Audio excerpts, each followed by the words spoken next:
Due to the unpredictability of Lexer's behavior, listener discretion is advised. The VOT Network presents the Voices of Terminus Show with your hosts, Yarnilla, Lexer, and Joshua.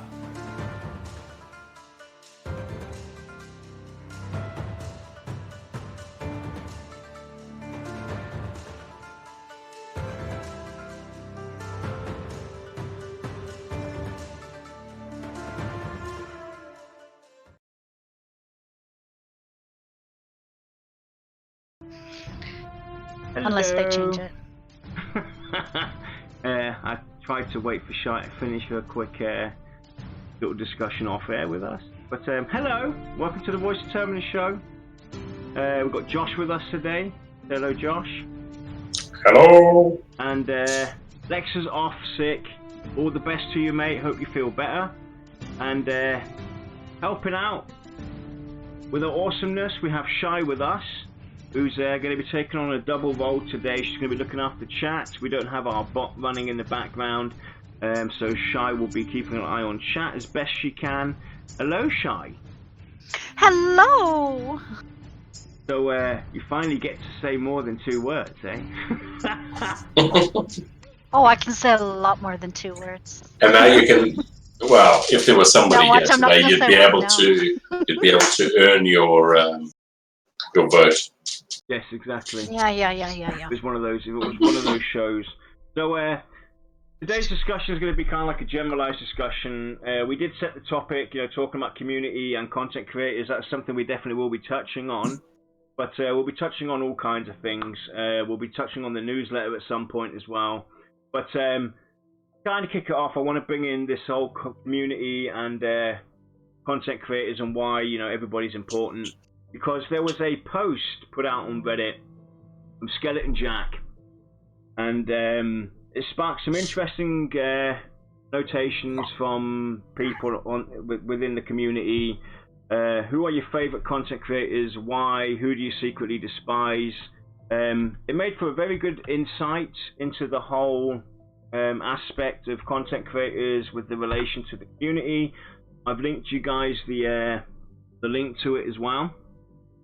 And there was a lot of points brought up within the community in regards to content creators, with the whole stick of rinse and repeat. Everybody's kind of doing the same discussion points, this, that, and the other.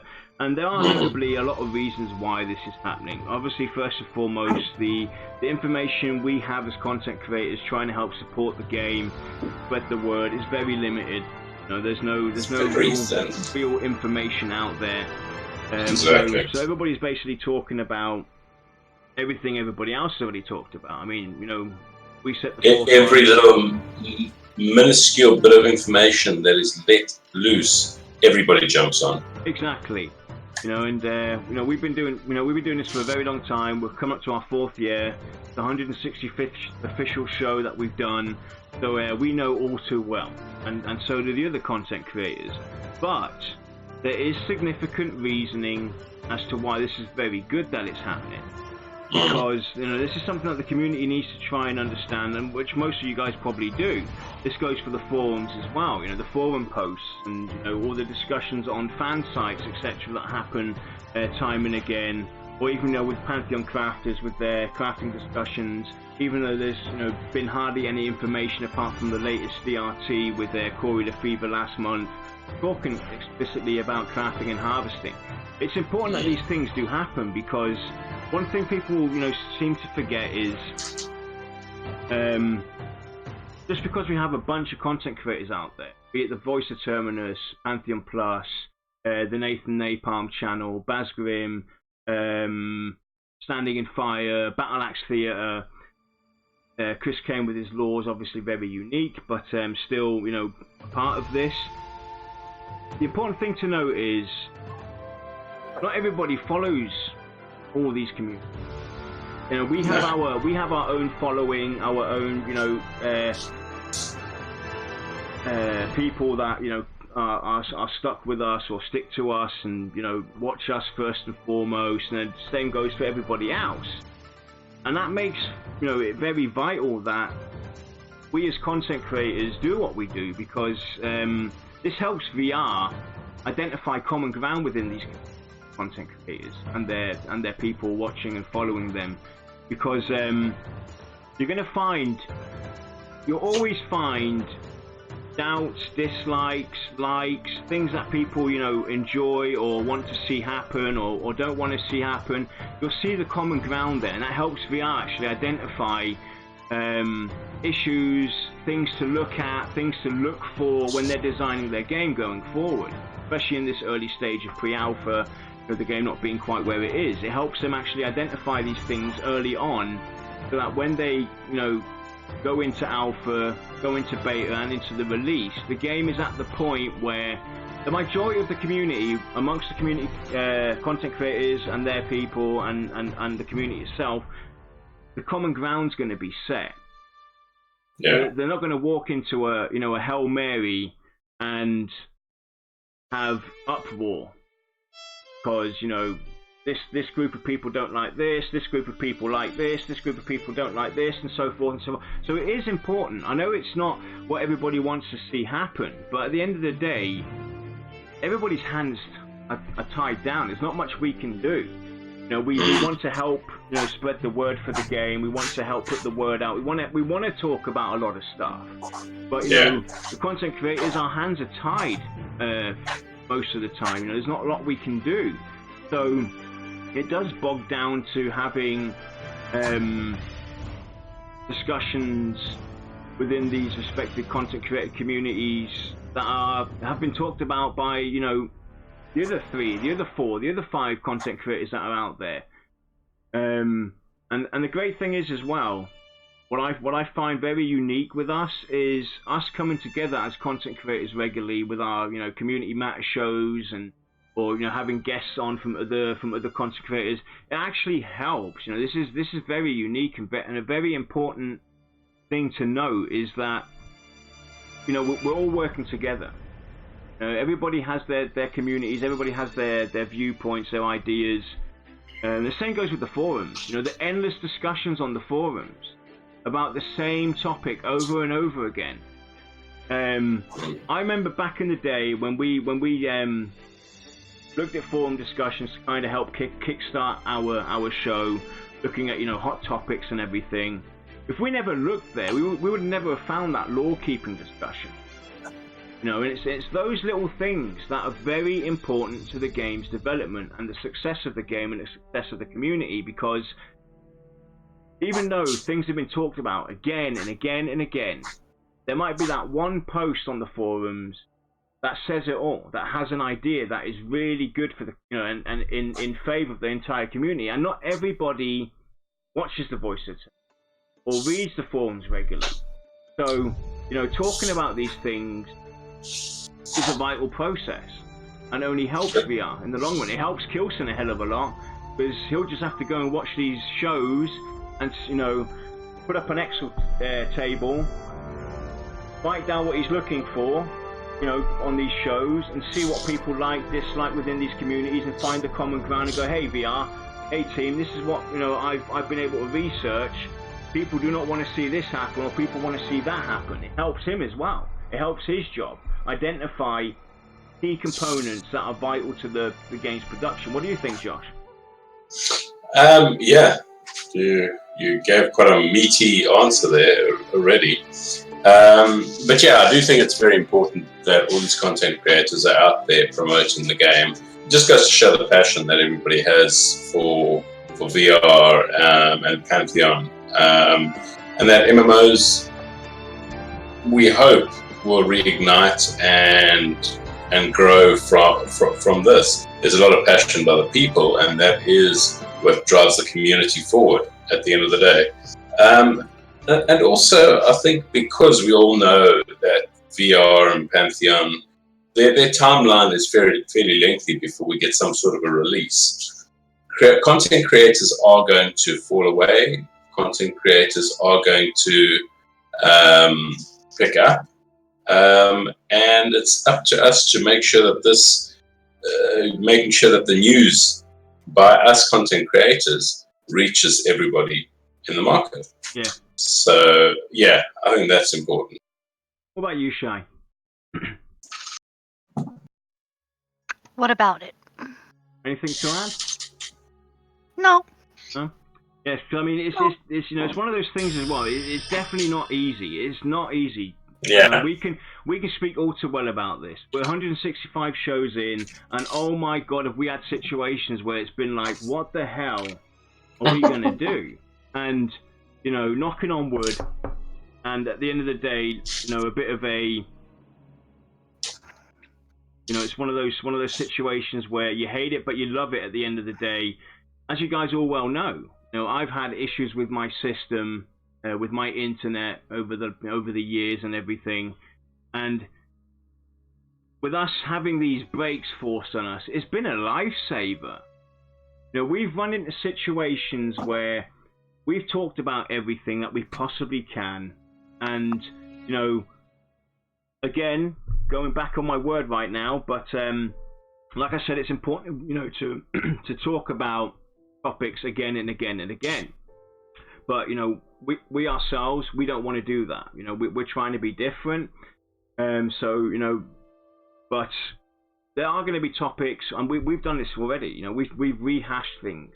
We've talked about certain things when there's something to talk about again. And when we get information from the newsletters, we'll bring up talking points that we discussed before. But we don't like doing it. We don't want to rehash everything. But we also do not want to stop doing what we're doing. We want to carry on entertaining you guys. We've grown to love doing what we're doing here, and it's all because of you guys that we do this week in, week out. And it hasn't been easy, but it's been a blessing in disguise having my PC issues, because we've run into situations where we didn't have anything to talk about, like literally for the upcoming 6-7 weeks. So the blessed downtime kind of blessed us at the end of the day, and that's why we have a lot of these, or that's why we're looking for a lot of people out there come onto our show. That's why we try and engage with you guys on Twitter and Facebook and Reddit and this and that and the forums to help us find discussion points. We're open for anything, and that goes without saying. I think for any content creator out there, doesn't matter how small your idea, your thought, or the topic is that's on the forums, if you think there's something valuable or something worth talking about, send it to us. Reach out to us. Let us know. If you want to be a part of the show, or you have an idea yourself that we can do, talk to us about it. We need this to carry on. We can't. We don't want to bore you guys week in, week out with pulling stuff out of our beep. And even though I must say we do a fairly good job at breaking down things. Yeah, I do think that as content creators, we do hope that VOT does listen and take note of what we say, so that it can influence the way the community as a whole, what they want from the game itself. And yeah, I think that's one of the key areas. I think why content creators get into it. Another one is obviously to give you guys the news, but you guys could probably do a bit of searching and find that information yourselves.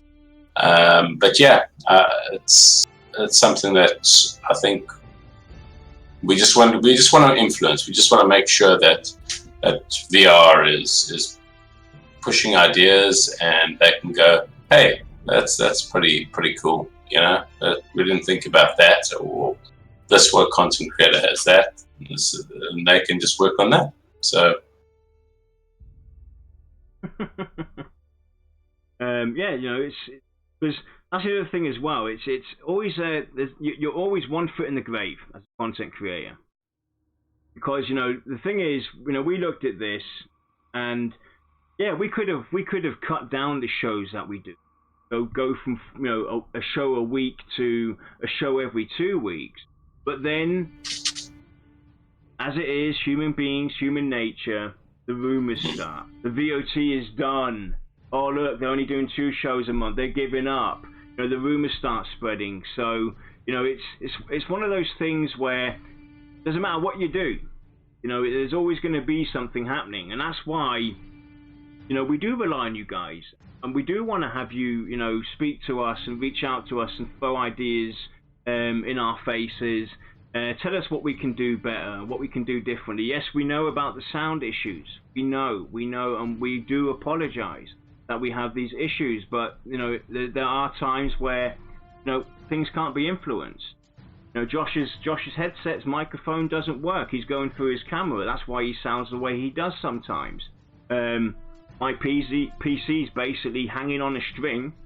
You know, one small bang or whatever, and it's, you know, it's messed up again, it's broken, this, that, and the other. You know, so, and send us your hardwares. That's what he's saying. yes, and thing is as well, we're all, you know, me, Josh, and Lex, and Shy, we're spread out in 3 different countries over 2 different continents. Shy's on the west, Lex is in the east coast, so that's a big massive gap as well. And we've got Josh over in rainy Scotland. We've got myself in Germany. You know, those are distances as well that also have an impact on the quality of the streamers. You know, it doesn't matter how good your internet is. At the end of the day, I do have a fairly decent internet, so it's not that much of a problem. But that also influences the quality of the stream and how the audio is going to be picked up, because, you know, we are limited in what we can do. We don't have professional sound equipment and studio equipment running on our machines and everything. Would we like to do that? Of course we would. Of course we would. But, you know, these things all cost money, and, you know, it's going to take time for us to, you know, get better at what we're doing and have better machines and this, that, and the other. We would love to do a lot more for you guys, but that's where you guys come into it as well. Tell us what you would like us to do, what we can do better, what you like, what you dislike. But, you know, we want to hear that. We want to hear the negative. We want to hear the critique, because at the end of the day, that goes for any content creator out there. We can't do anything. We can't change anything about us or about what we're doing or how we're doing it unless you guys tell us what you think we're doing wrong. You know, we can't see into your minds, and we're not going to take offense when somebody says, hey, you know, your audio's pretty bad, or, you know, when you stream, it's the wrong time. I would prefer you guys, you know, stream at a later time or a different day or this, that, and the other. You know, that's viable information for us. That helps us sit down and see if we can figure something out to, you know, better ourselves, because we do want to better ourselves. We want to do more better, you know, quality content for you guys, a lot more content. You know, we hope at some point that we won't be doing this just once a week. We'll be doing it almost every freaking day, almost around the clock. Not just us, but the whole VOT community itself, you know, with the VOT network and everything. So, and that goes for any content creator that will tell you the same as well. You know, it's important for you guys to help us identify issues that you guys have, or things that you like, or things that you would like to see us do more. Like, you know, like last time, the stream before last, I think it was. Hey, you guys like drunk yarn, so, you know, hey, maybe that'll become a thing. No, I'm just kidding. I would never do that. That's probably the only time they do like you, though. Say again? Only time they do like you. Hey, could be. And I'm fine with that. You know. Anyway, if we had to go on a daily basis, I think people would pay just to keep me off. So I think they'd pay to get me off. So, you know, I talk way too much. But, anyway, you know, that's you know, community at the end of the day, and, you know, everybody's opinion carries weight. It's all about how you express yourself, how you engage with other people is also very important. You know, there's no right, there's no wrong. Especially at this early stage, it's all a lot of speculation or random thought going into it. Supposition, all that good stuff. Yeah, exactly, Sean. Absolutely right. So, you know, there's no bad ideas. There's just ideas that people don't like. You know, just because. Exactly. And the nice thing is that they may not like the ideas, but that's all they are ideas. Exactly. That's all they are, and it doesn't hurt to talk about them, even if you don't like them. Yep, exactly. But yeah, you know, if you guys, you know, that post actually was very that post on Reddit was actually very helpful for a lot of reasons. It gave some real good insight into what people like, what people dislike, you know, and go for it. If you guys hate our guts, put it out there. You know, there's nothing wrong with that. Not everybody's going to like what we're doing. They might not like us, you know, as people. They might not like the way we do our shows or present ourselves, and that is perfectly fine. You know, it's all about how you engage with me, how people engage with each other. At the end of the day, but you know, throw it our way. You know, and also fight in that thread if you haven't. Put out your thoughts, you know, what you like, what you dislike, because this only helps us as content creators get better at what we're doing. And I find it awesome that we, you know, all come together regularly and do something for the community. Be it the, you know, the Community Matters show, which means also we have a giveaway to do when we do the next community show. Remember, we did the special T-shirt sale. Community Matters, we still have a pledge package to give away. We haven't forgotten that. We're just waiting for the next community show to kind of get put together. We're trying to find somebody to host it at the moment. We don't know who's going to be doing that and when we're going to be doing that, but we have a giveaway coming as well. Just wanted to put that out there, that hasn't been forgotten. We have a pledge package that will be given away as Community Matters from the content creators community itself. So, but that's their one topic we want to talk about. And Josh, do you want to ease us into the next one? Yeah. So let's go over the September newsletter. Okay. And in that September newsletter, there was quite a lot of stuff, of meaty stuff that actually overlaps with the actual Reddit posts, and the one being the actual shop, the merch store of theirs. So I think the merch store is great. The prices are a bit cheap on there. They should have charged more ultimately. No, I'm kidding. So Reddit were quite. It was quite upset about the actual store itself. Couple of things came from there. One being that obviously the prices were ridiculous. Yeah. Another area of that was you guys haven't even released any beta or anything like that, and you're releasing a merch store. I'm not too sure if the community were asking for a merch store, but hey, one appeared. And I think it's a bit insulting to put out a merch store before the game is even at a point to play. Yeah, so to kind of back you up here as well, there was also a post on Reddit that was actually posted by VR itself about the merch store, and it kind of went, it had mixed feelings, mixed reactions to it, you know, and most of you know on Twitter, I voiced my opinion about the merch store. Lex voiced his opinion more than once about it, and yes, especially for me and Josh, we were definitely baffled by the merch store. Is it good to have one? Yes. Is it the right time or the wrong time to release it? Who knows? Right? For me personally, I don't think there is a wrong time or a right time to release it. At the end of the day, the general idea for the merch store is to help bring in further funds. Fully understandable, and you know that goes without saying. You know that has nothing to do with the reaction that people had about the merch store and its overwhelmingly priced items and lack of creativity, and obviously the lack of merchandise that were on there. That has absolutely nothing to do with it. The thing is, right, the reason why I voiced myself so openly is because it has to be said. It has to be said. Because if nobody does it, then everybody's going to sit in silence in the background, not say a thing about it, but complain about it within their tight-knit communities.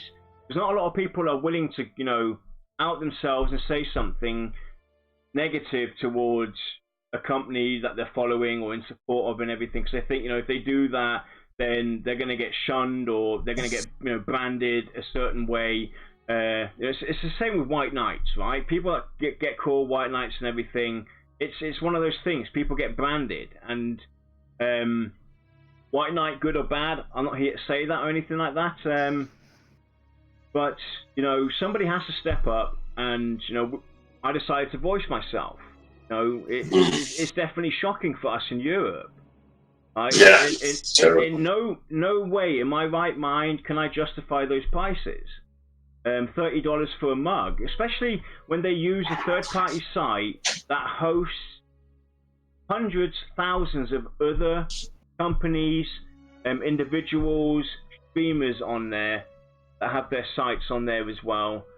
First thing, you know, they should have done a little more. The person doing the merch store should have done a lot more research in when it came to the pricing, because you know, even though the funds go towards VR, every individual item, before it's even got a logo printed on it, has its own wholesale price. It goes for a certain price, then you put the logo on it, and it goes, you know, it obviously costs a little more. And there's also different ways for revenue for VR. It can be a design percentage, it can be a design and percentage, it can be a revenue of sales that they get. So basically for a t-shirt they get $4, for a hoodie they get $7, and so forth. You know, we don't know what kind of deal they have going with Spreadshirt, and I personally am not a fan of Spreadshirt, because Spreadshirt is one of the most expensive, and you know, it's one of the most expensive sites out there where the justification just isn't there. There are a lot more other sites out there that could have been considered, that offer the same kind of deal as Spreadshirt. That's where the research should have been done. Yeah. It should have been done, because the onesie, for instance, is a big one for me, Josh. $40 for a onesie for a baby, right? Even if I hang it up on the wall, right, that's besides the point. But if a family person, somebody's got a family and a young kid, buys that onesie, do you know how long that kid's going to wear that onesie? Especially in those by the time stages, it gets shipped to you, they're going to have outgrown it. Well, that's why you got to have more babies all the time. But it's one of those things, like, you know, for me, I was missing a lot of other things that should have been done from the get-go, personally. Well, I think that they should have actually sent out some sort of a poll. Well, they did. They did. They did? They put it right. So with the poll, I do not know what went wrong there, but there was a poll sent out. I don't know if it was, you know, a selective few, a random selective few that got the poll. I don't know if it was only addressed to the VIPs and some of the VIPs didn't get it. I don't know what happened there. But there was a poll put out there asking about the merchandise, because this is something we've all, as a community, have been wanting for almost since the start of, you know, the announcement of the game. We've definitely been pushing for a merch store for the last 3 years. You know, it's one of the first things we actually talked about to VR is, you know, do you guys have a merch store? You know, and things like that. You know, we talked to them 3-4 years ago about that, and they always put it back and always pushed it back. So there was definitely a poll about it, there was a survey more or less about it, what kind of things people would like to see, and this, that, and the other. So there was definitely one out there. Obviously, not everybody got one. As we know, you didn't get one, Josh. Lex didn't get one. I don't know if Shy got one. I'm not sure, but it doesn't matter. Anyway, there was definitely a survey about it. So, you know, they did do that at least. Yeah.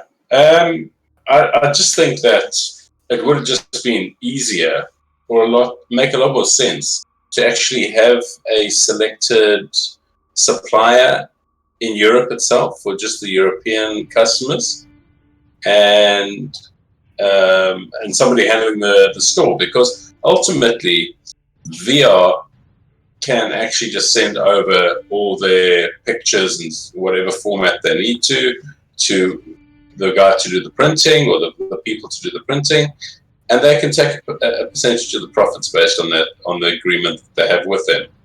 For everything to come from one position, be it the US, the shipping prices alone will kill any chance of any European person buying. The shipping prices aren't all too bad. Spreadshirt is international.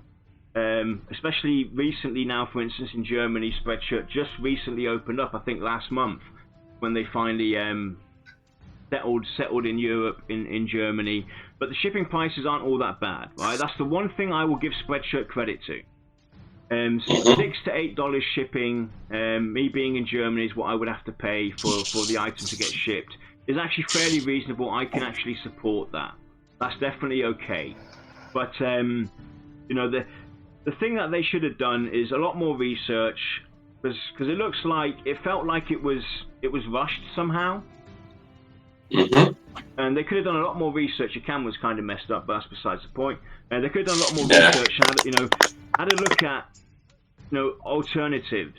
They could have spoken to people that already have, because the thing that kind of annoys me the most is they pushed the Merc store back time and again.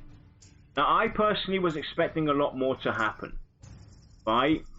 I thought at the end, ultimately, with the pushbacks coming again and again and again, they wanted to do it in-house. That's what it kind of felt like. Do it in-house somehow, find some kind of supplier within their local area or whatever, or even with an online supplier like Spreadshirt, and kind of have a sweet deal. That's what it kind of felt like for me personally.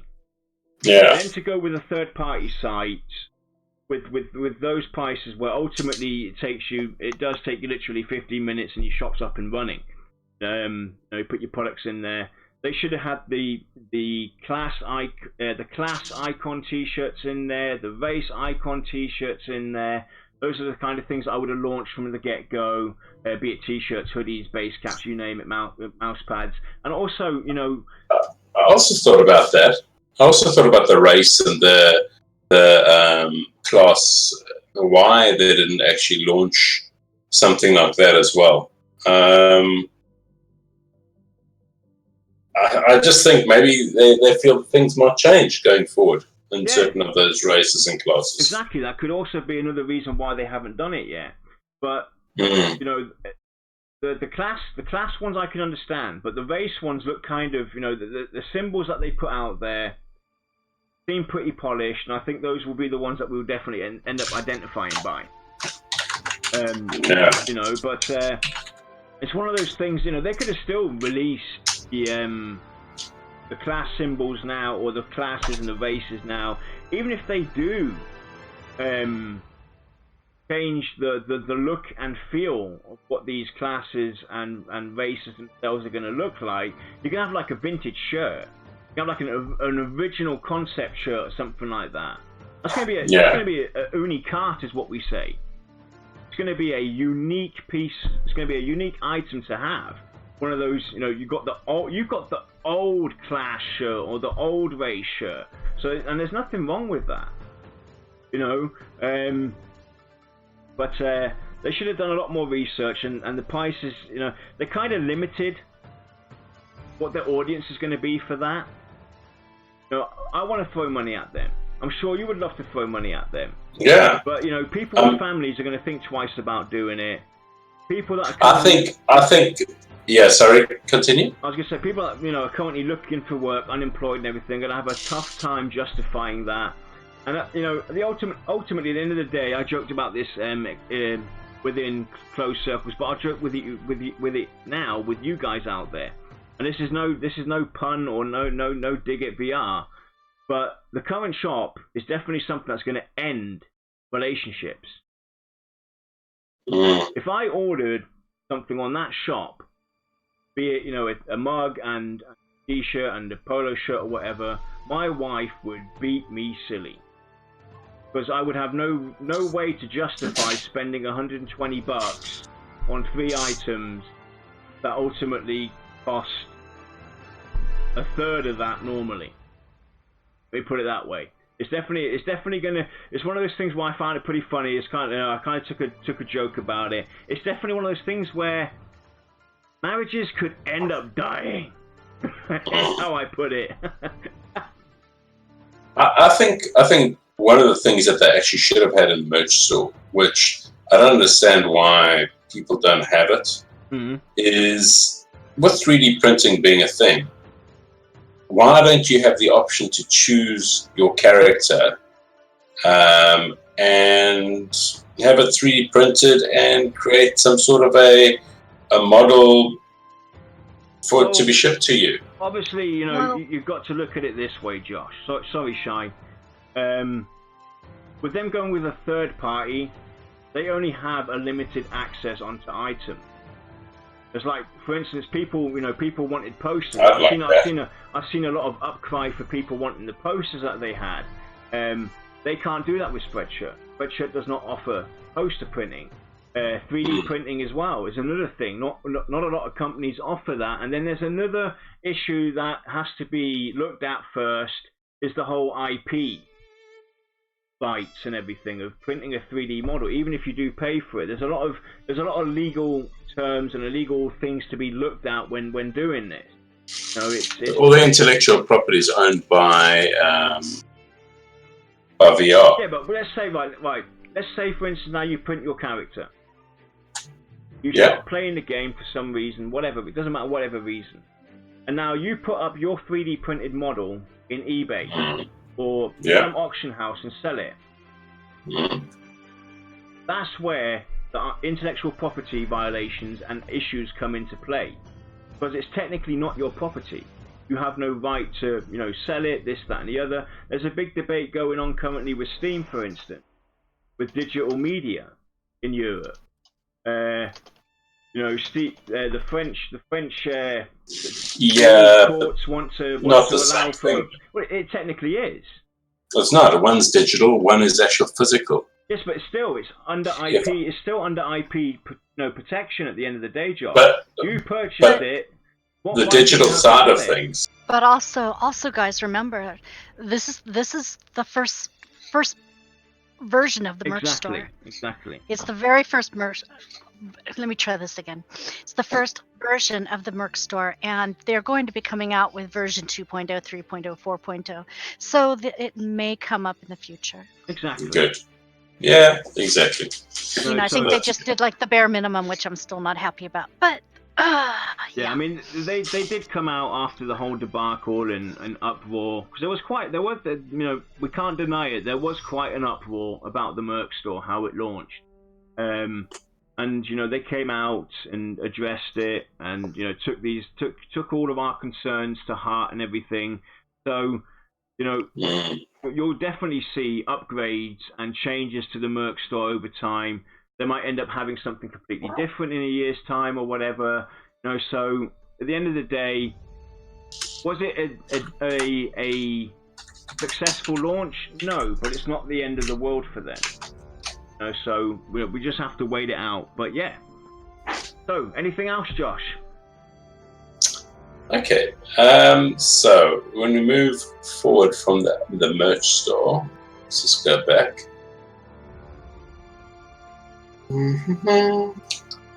Right, so the next topic that they spoke on is the burning questions issue, and this is about the class design. And Chris Joppa-Perkins was here to answer simple burning questions from the community about each of the Pantheon classes. So the first one was the cleric. So the cleric's main, I think, special ability is called the Celestial Aegis. Yeah. Or Aegis. So they were just trying to figure out, how does this actually work? We see massive trends from NPCs not being able to path to the player and being forced to find a different NPC filled way around the barrier. This is the special effect where he plants a shield and this big invisible godlike barrier sits in front of him, blocking hallways, that type of thing. So it says here, when NPCs encounter the Celestial Aegis barrier, they'll be limited in how far they can look for a path around. If they can't find one within that range, they'll try to break through the barrier. barrel will have a certain amount of hit points, therefore it will either dissipate when the NPCs break through or when the barrier's duration ends, whichever comes first. Which makes sense. Yeah. Definitely. Okay. I do like that, but again, it's one of those things as well, right? This barrier, I love it. I can't wait to actually be able to see it and test it and hold it in my arms with my cleric for the first time as well. But it does beg the question though. Does this barrier stop any kind of NPC going through it? Should it stop any kind of NPC going through it? Now I see certain elements, certain beings being unapproached by that barrier. To be honest, and I think but it's one of those things that it's very hard to balance these kind of situations, these things as well, because we've bashed and complained about EverQuest 2 over the years, time and again, with their AA system, for instance. Where the AA system, when it first came out, it made a lot of sense for most of the classes. It was reasonable, it was usable. But then as time flew on and expansions came out, they went into the more void, a different world and a different void of beings and everything, and that made the AAs become pretty much useless. Now I can just say as an example, my warden. My warden has to go down a certain tree where it has the chance to enchant humanoid beings, but so I can get to the healing aspect of that tree. That was vital for me. Now that ability, it becomes useless over the years to go. It's just like basically you're forced to throw points into that tree just because. So it's one of those. So it goes the same with the shield. It's one of those things they're gonna have to balance out. They're gonna have to make sure that shield, regardless of how old the game is, where the game goes, it's going to have some kind of importance throughout the game's longevity. Because if it's a shield I can only use for the core game when it's released, and then the first expansion, second expansion comes out and the shield's useless, it's not really an iconic ability anymore. Yeah, true. I do hope that certain AA lines and things like that will add abilities to that shield, so that if like undead or ghosts or whatever the case may be are trying to bash up against the shield, that shield is also harming them and doing damage against them as well. Yeah. Being a holy shield. Also, it's kind of like it's one of those things as well that's always baffled me.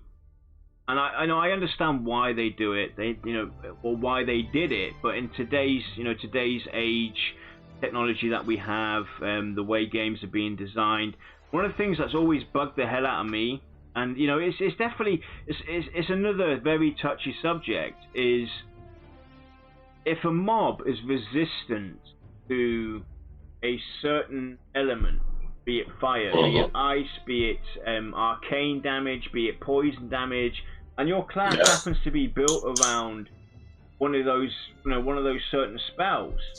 Like say for instance now the cleric is an arcane healer. He has he does a lot of arcane damage, or the paladin or whatever, right?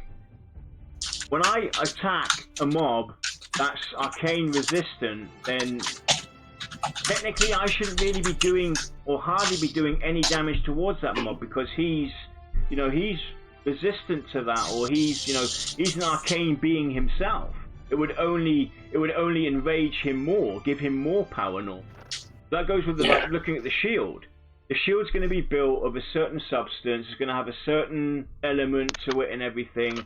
I would like to see certain things like that happen as well, where certain NPCs will have no effect towards it, or if they hit it, they get double the damage or a lot more damage than a different mob would, because there's a certain substance to that shield that affects that mob. Be it arcane damage or electric or whatever it's going to be. Have electric wiring through it, or I don't know. Those kind of things. So it goes both ways, but it's always a hard balance defined, because how are you going to justify combat, especially for players? You know, when they go out and want to do a certain zone or whatever, but you know, most of the mobs are arcane resistant. They're not going to take an arcane healer or somebody that does arcane damage with them, because it's not going to provide the group any benefits. There has to be some kind of workaround though for this, because it should technically, we shouldn't be able to do damage on those, or less damage.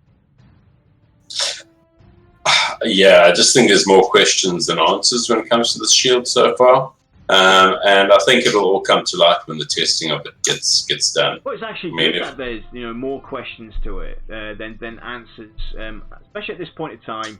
You know, it's so very early for them to go into detail with the abilities. But it is also a positive as well, because it goes to show that they've kind of got the bases figured out on how they want the element to work, the ability to work. Even if they do change the naming of it or whatever, or a slight different approach, the core mechanics are there. So it gives us for each of these classes a reasonable insight into what these iconic abilities are going to look like. So carry on. Shai, do you have anything to add? He's gone AFK. She's like, oh no, ninja. Screw Jan and Josh for just talking. Why the hell did they invite me on the show? Guy, no, my mic is messed up. Okay, so carry on, Josh. Right, so the next point they had on was the druid wizard. How will the druid and wizard teleportations be handled? So they say when a wizard approaches a gateway for the first time, they'll be able to discover it. Part of that process includes speaking with the NPC gatewalker who oversees that portal. Whether through conversation or quest, the wizard will gain access to that gateway as part of their network. Every gateway they discover in this manner will become part of their ever-increasing network of gateways. Druids will encounter an identical process utilizing wandering stones. Right, give me a second here. So it's like a druid rings, basically. I just want to bring this image up real quick onto the screen. I've got to quick size this because I want to quickly show everybody. I think this is what I really like. So I brought this image on the screen, Josh. I don't know if you've got Twitch up, but I loved seeing that in. I can't remember what newsletter this was. It was a recent one though. It's a fire, a teleportation thingy to a different realm of existence kind of thing. I love that. Yeah, the artwork is amazing. The artwork is definitely really great, and I would love to see something like that be things that the wizard or the druid kind of can utilize and engage with. That's how I kind of picture it. And I do like the way VR described that with the wizard and druid. Well, that's definitely a druid portal then, because you got the leaves on the outside, that pertain towards nature and druidic ways. Yeah. Well, I don't know if it's druid. Like it was for the vegan. Spriggan folk. Yeah. But yeah, it would be nice to have those type of effects when you are summoning that. Imagine a druid putting up a portal looking like that. Yeah. I would just do that all day. I would put up this portal all day and just look at it and gaze through it. I mean, it's kind of one of those things, and it sounded to me like after reading all the small descriptions there, that it's one of those things like you go through it and you could end up anywhere. Yeah. I love that idea.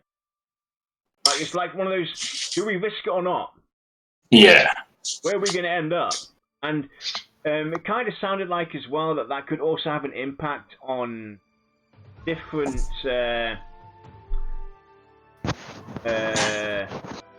planets. Because if you look at that image again, you can basically see it's something's floating in the air. Like a city or something. That destination is definitely up in the air somewhere, So it's definitely very intriguing. I do hope that is kind of what they envision when it comes to spires, portals, druid wings, you name it. So carry on, anyway.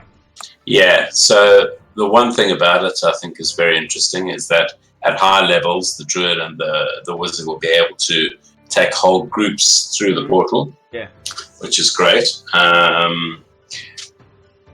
And it would also be pretty cool if you could actually discover like ancient druid rings or druid stones and spires in areas, and you finding this place can actually enable them just for your group. So let me spitball an idea real quick as well. Now, I like the thought approach from VR with, at a later stage you'll be able to bring groups through. You start off with singular and everything. But what would you think about doing it this way? Rather it being at later levels, let's say opening up a spire or teleporting people to, or traveling through the druid rings, it's kind of like a skill. Where the more you use it, the more you can control the magic or the ring and everything. So you can send like one individual through. I'll just take the druid as an example. I put up a druid ring. I might be able to only travel through it first, and that's it. I'm done. But the more I use it, the better I can control it and maintain this ring and keep it focused and everything. So now I can take another person. And then I can take, a third person through. But also, there's this risk factor as well of going through it that you might get damage when you go through it. Or you get ported somewhere else within that zone. Yeah. What do you think about ideas like that happening where it's more of a skill-based system rather than, hey... so there's a mischance. There's a mischance that that you can go through or you reach your destination. There's a chance that you could injure your people accompanying you going through it because you're not so skilled. What do you think about doing it that way? Because that kind of adds, again, to the immersion. But that's just one of those things where I look at MMOs nowadays and I think, where's the role playing? Where's the immersion to it nowadays? Every MMO out there is exactly the same. It's a carbon copy of each other. One, just changing a feature to the better or to the worst, having a different flavor of style. But at the end of the day, ultimately, all these MMOs do the same thing. But they take the same route as every other one. There's nothing really unique anymore, and that's something that's always been a joy to hear from VR. Is the risk that they want to take and the way they want to redefine the genre. So, I don't know, chat. Community, what do you think about that? I love it. Either way, I'd be fine with it being, at a later level. But would it benefit VR to maybe look at it as a skill-based system? That adds also to the longevity of the game. The longer it's going to take me to manage this, it's something I'm going to focus on. It's going to keep me engaged in the game because I'm going to have to constantly learn to skill that. Obviously, it shouldn't be something you have to do every single time. But as you go through and open up these rings, you get better at maintaining it, and it unlocks how many people you can take with you. It gives you a stability of going to your destination. What do you think about adding something like that? Yes, it's a nuisance. You want to go to a certain zone, but you get ported somewhere else, or you get through there and you end up dead, or having only one limb, or whatever.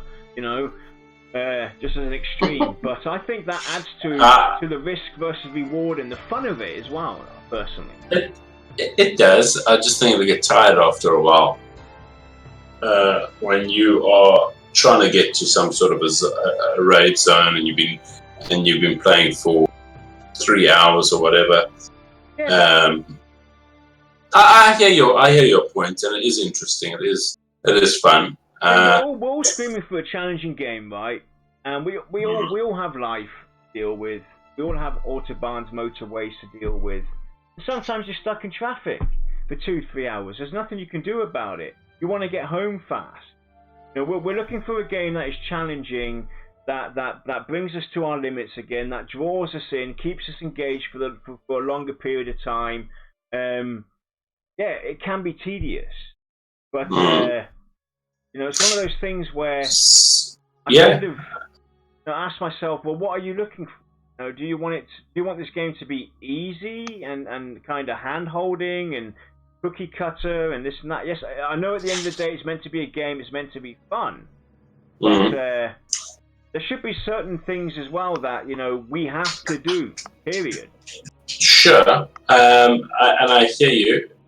I just think that this is just one aspect of a difficult game, and that could make it challenging or not, but maybe getting the actual spell is the challenge itself, to be able to group cast people through a portal or something like that. Or there's a cost in terms of components that you have to buy every time you go through those type of portals. There's multiple ways of doing it. Making it difficult. Maybe that will be a separate discussion we'll have. I think it actually merits a discussion to actually talk about that. Because I would find, this is my personal opinion, right? It's got nothing to do with it. I personally would find that vitalizing to have certain abilities that have to be skilled, that I have to learn to control. It's like I've talked about this 1,000 times already on our shows when we talk about classes and everything. The wizard. A wizard should not be able to frickin' fire off a perfect fireball as soon as he's designed and logged into the game. It takes time to master, the arts of controlling fire and holding this fireball and turning it into a mega ball, meteorite and everything. It takes time to learn this. Wizardry in folklore is something that had to be learned for decades to become a full master of the magic arts, because there's and that's where EverQuest 2 were pretty good.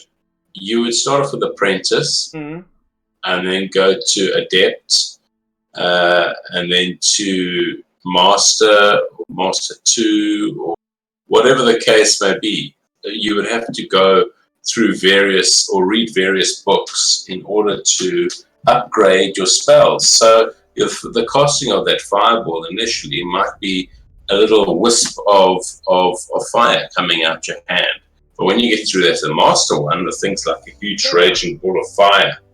What I'm getting at, Josh, is there has to be a different way of how we level our spells.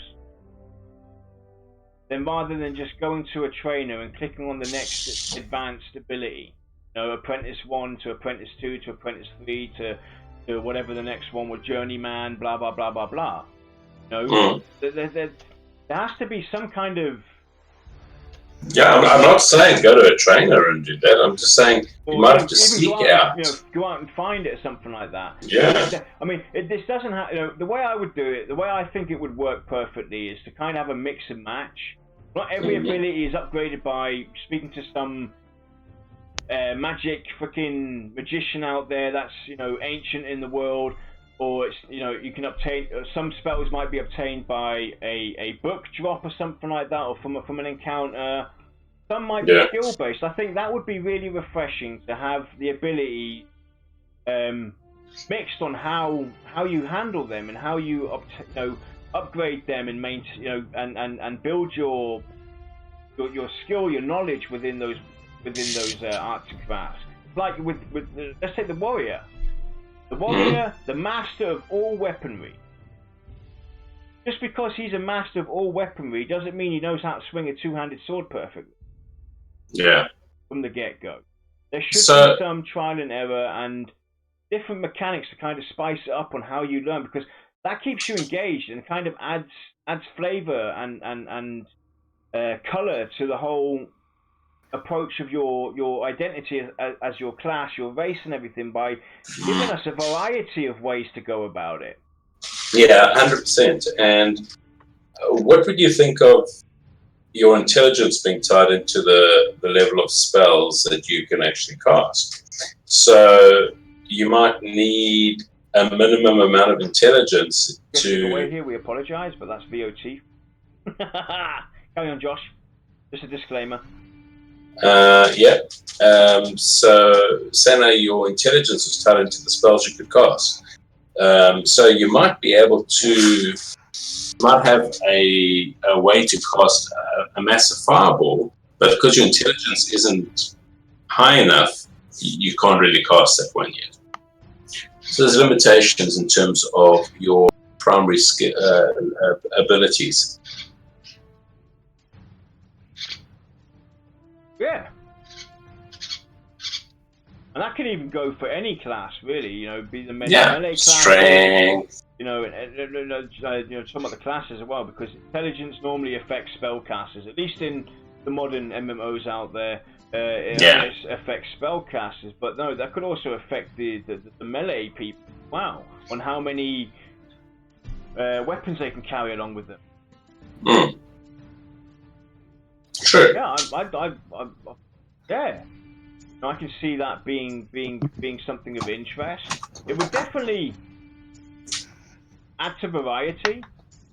Mm. No, because that'd be actually pretty common. Because we do, I mean, at this stage we know that there's going to be 12 spells at any given time that you. Yeah.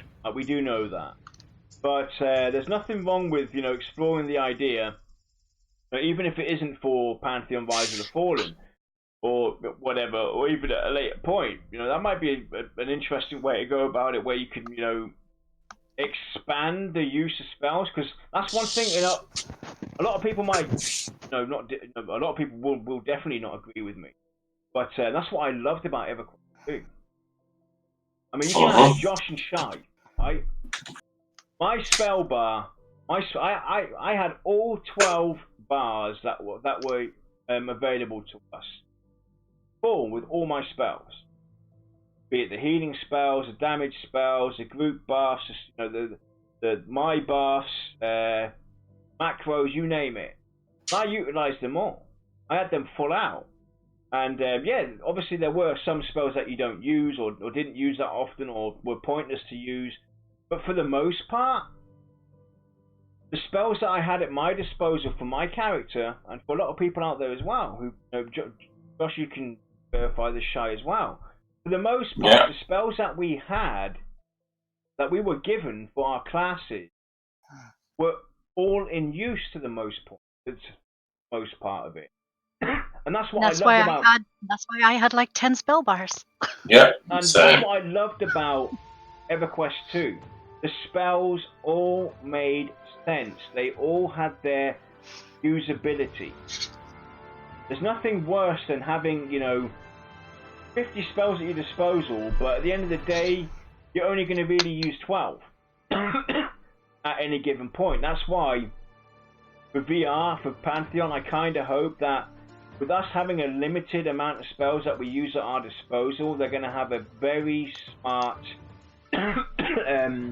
approach to the whole spells that we obtain, and not give us like, here's 500 spells for your class, but you can only use 12 at a time, because it kind of makes me question, what's the point of giving me 500? If you're going to use 12 at a time, and you're going to have certain spells as well. We know there's going to be iconic abilities. Dropper's hinted at the fact that there's going to be abilities throughout the tiers, where you'll have a tier 1 special ability that you're still going to use at tier 5, tier 6, tier 7, tier 8, tier 9. We know that's also going to be something that they're looking at doing. So take all of that into account. There's not much room for anything else, really. Yeah. About it. Like, half your spells are going to be iconic abilities and special abilities for each tier. So you're looking at maybe 5, 6 spells already, and then you've got 6 other spells that you're going to use. Now, obviously, there is situational awareness, situational gear. You've got the climax and the acclamation. You've got the dispositions and behaviors that are also going to take effect. You've got the environment that's playing effect as well. There should be situations where you're going to have to switch out your spells. I'm not saying I'm not saying anything different. All I'm saying is the spells that they give us should merit value throughout the longevity of the game. saying. I don't want to have spells appear that after 30 levels or 3 expansions, that spell becomes obsolete. Because you don't need it. Okay, possibly as an upgrade or anything like that. Obviously, that's going to be the case.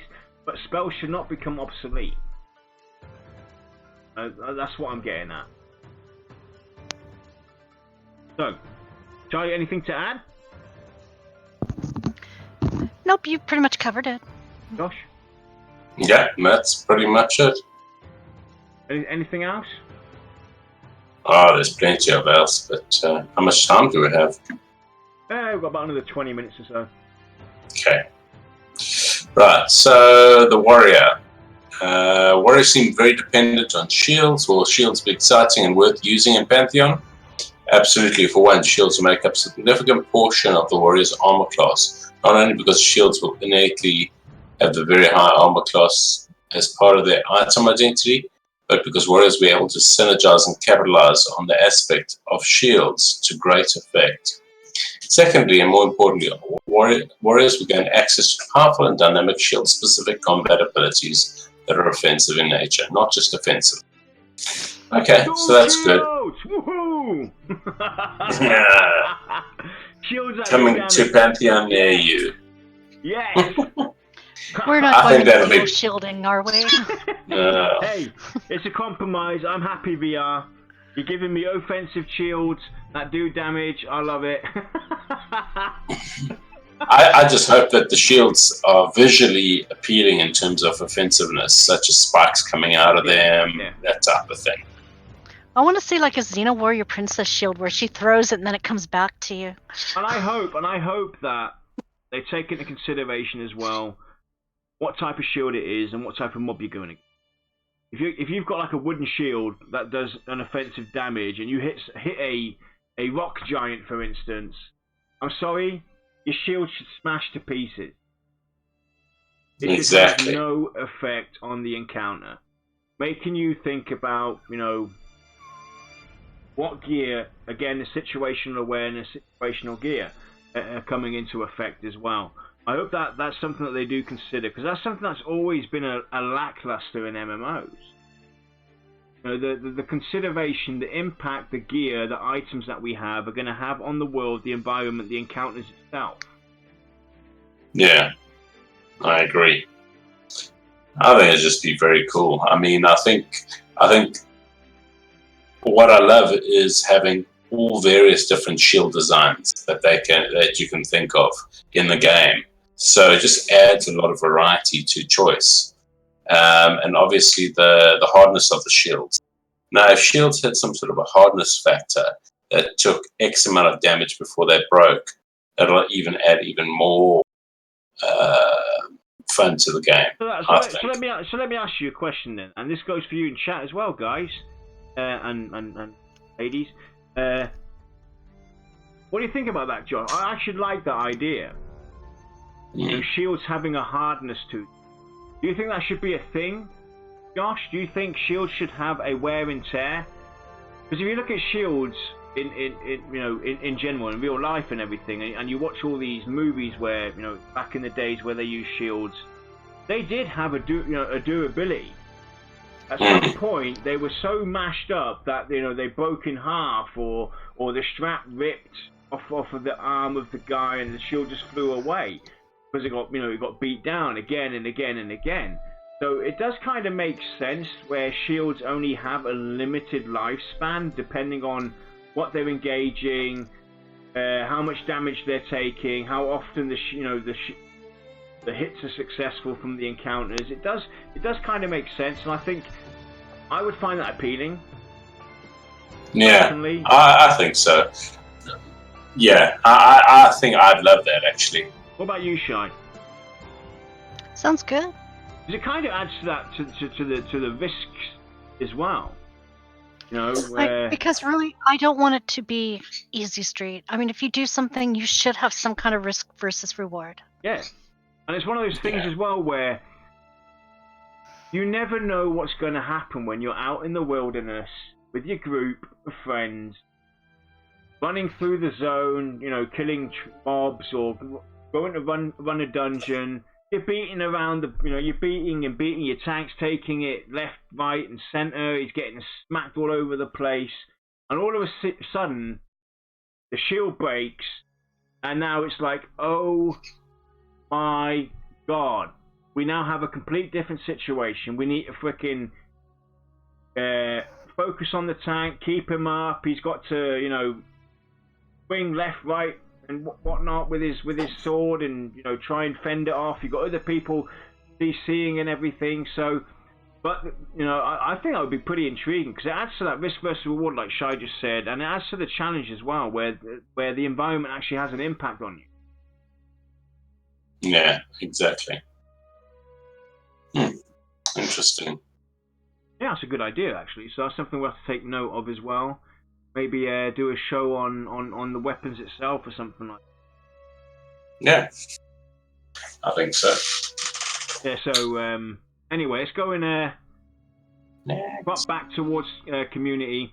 That's what the original title was. So again, guys,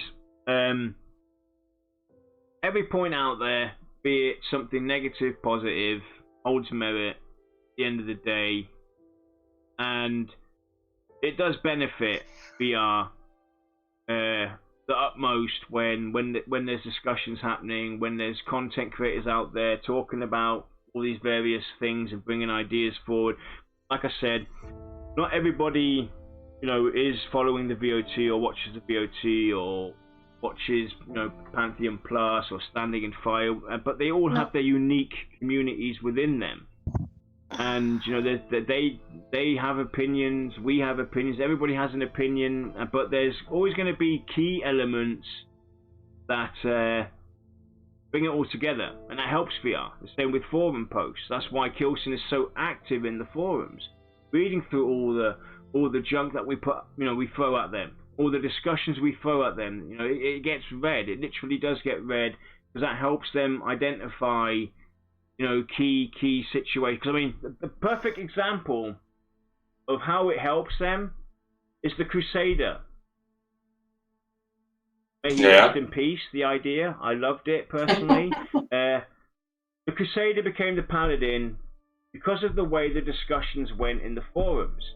Kilson could easily identify that there was a lot of misconception and misidentity, and no real clear-cut vision and path from the community themselves in regards to the Crusader. It was too confusing. It was, there was so many misconceptions and disagreements on what a Crusader should technically be. A huge back and forth. Thus, the Paladin was revived. Everybody knows about that. And that goes to show what kind of impact, the community has, and why it's important that we do these discussions, and why content creators are just as important rehashing the same content over and over again, because everybody has a different opinion, a different view, a different aspect. We might talk about something in Pantheon Plus Minus talks about it as well, but he picks up something that we missed, or he carries over, or we carry over an idea from him, for instance, that he talked about. And the same goes for Baz. Anybody out there, just using Pantheon Plus as an example, that goes for any content creator out there. At the end of the day, there's certain things that we all miss, and we all also have different identity. We also have different ways we want to do things. Yes. We are a generalized show that talks about anything and everything. We like to dissect everything. We like to view a lot of the talking points with an open, broadened mind.